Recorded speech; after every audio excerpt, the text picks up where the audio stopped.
from the Partheneion, the Maiden Song of Alcman, lines 39 to 49.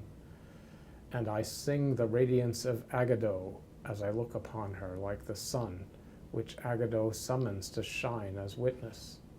But for me to praise her or blame her is not possible, as the illustrious Gregory Hagesikhora does not allow me, for that one, Hagesikhora, appears radiantly outstanding, as when someone sets among grazing beasts a horse, well built, a prize winner, with thundering hooves, from out of those dreams underneath the rock. So this is a very different kind of metaphor we're getting here. This is very difficult. It's very difficult, and there's so much historical background to how this kind of singing was produced. But an important part of this is that it happened in Sparta. It happened every year, or maybe every 4 years, or every 2 years. It's not quite clear. In this khoros, which is a singing and dancing ensemble, there are exceptionally 2 prima donna figures, or 2 prima ballerina figures. One of them is Agido, and the other is Hagesikhora.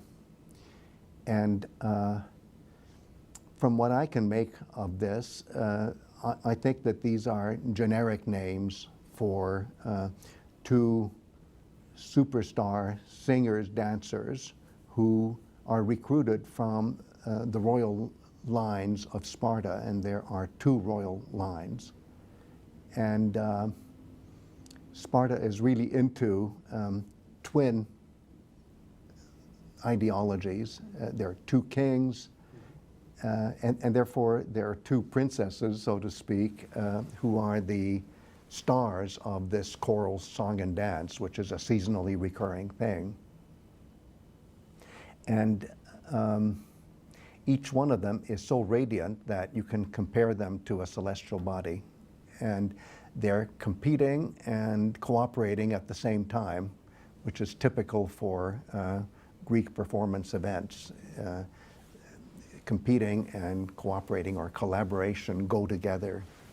As for the composer, well, the composer is imagined as a man who is teaching young girls how to be debutantes at this all-encompassing moment when they have, especially these 2 girls, surrounded by a group of other admiring girls who are probably also recruited from the highest echelons of Spartan society. These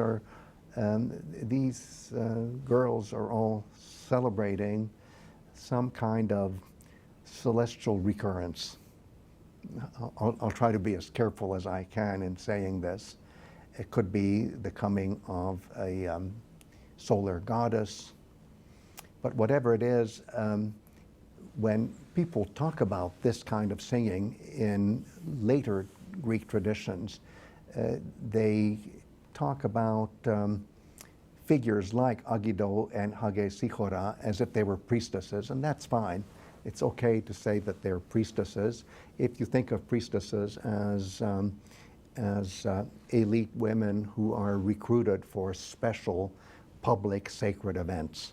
And in these sacred events, we all know this by now, in the context of ritual, the main participant actually morphs into a goddess in this case, or 2 goddesses, or some kind of subset.